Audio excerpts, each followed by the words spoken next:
ফের আবার নিম্নচাপ বাংলাদেশ ও পশ্চিমবঙ্গে। আজ দক্ষিণবঙ্গের আকাশে সকাল থেকেই মেঘের আনাগোনা। কলকাতা, হাওড়া, হুগলি, ২ পরগনা, পূর্ব ও পশ্চিম মেদিনীপুর, ঝাড়গ্রাম, বাঁকুড়া, পুরুলিয়া এবং নদিয়ায় বিক্ষিপ্তভাবে হালকা থেকে মাঝারি বৃষ্টির সম্ভাবনা রয়েছে। আলিপুর আবহাওয়া দফতরের তথ্য অনুযায়ী মৌসুমী অক্ষরেখা ওড়িশার উপর দিয়ে বঙ্গোপসাগর পর্যন্ত বিস্তৃত হয়েছে, যার ফলে আগামী কয়েকদিন দক্ষিণবঙ্গে বৃষ্টির পরিমাণ বাড়তে পারে।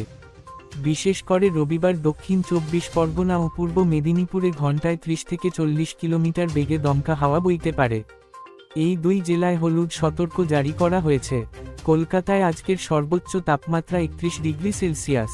আর্দ্রতাজনিত অস্বস্তি বাড়বে, বিশেষ করে দুপুরের দিকে। মঙ্গলবার থেকে বজ্রবিদ্যুৎ সহ বৃষ্টির পরিমাণ আরও বাড়বে বলে পূর্বাভাস। বৃষ্টির কারণে শহরের রাস্তাঘাটে জল জমার সম্ভাবনা রয়েছে, বিশেষ করে নিম্নাঞ্চলে। নাগরিকদের অপ্রয়োজনীয়ভাবে বাইরে না যাওয়ার পরামর্শ দেওয়া হয়েছে।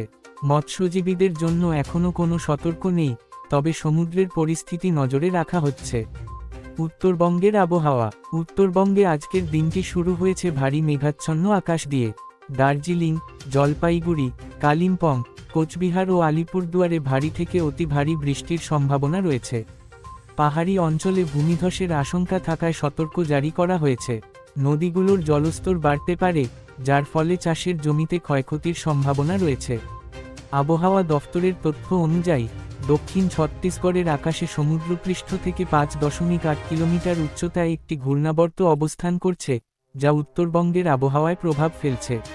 এই ঘূর্ণাবর্তের কারণে প্রচুর জলীয় বাষ্প বায়ুমণ্ডলে ঢুকছে, ফলে বৃষ্টির অনুকূল পরিবেশ তৈরি হয়েছে। আগামী কয়েকদিন উত্তরবঙ্গে বৃষ্টির ধারা অব্যাহত থাকবে। বিশেষ করে পাহাড় সংলগ্ন এলাকায় যাতায়াতের সময় সাবধানতা অবলম্বন করার পরামর্শ দেওয়া হয়েছে। বাংলাদেশের আবহাওয়া। বাংলাদেশে আজকের আবহাওয়া বেশ পরিবর্তনশীল। ঢাকাসহ চট্টগ্রাম, সিলেট, খুলনা, বরিশাল, ময়মনসিংহ, রাজশাহী ও রংপুরে বিক্ষিপ্তভাবে হালকা থেকে মাঝারি বৃষ্টির সম্ভাবনা রয়েছে। আবহাওয়া অধিদপ্তরের তথ্য অনুযায়ী দেশের বিভিন্ন অঞ্চলে লঘুচাপের প্রভাবে বৃষ্টির পরিমাণ বাড়তে পারে। ঢাকায় আজকের সর্বোচ্চ তাপমাত্রা ৩৪ ডিগ্রি সেলসিয়াস, যা আর্দ্রতার কারণে আরও বেশি অনুভূত হতে পারে। রোদ বৃষ্টির খেলা চলবে সারাদিন। চট্টগ্রামে মৌসুমী বায়ুর প্রভাবে বৃষ্টির সম্ভাবনা রয়েছে, যার ফলে সড়কে জলজট ও যানজটের আশঙ্কা করা হচ্ছে। সিলেট অঞ্চলে বজ্রবিদ্যুৎ সহ বৃষ্টির সম্ভাবনা রয়েছে। ময়মনসিংহ ও রংপুরে ভারী বৃষ্টির পূর্বাভাস থাকায় কৃষিকাজে বিঘ্ন ঘটতে পারে।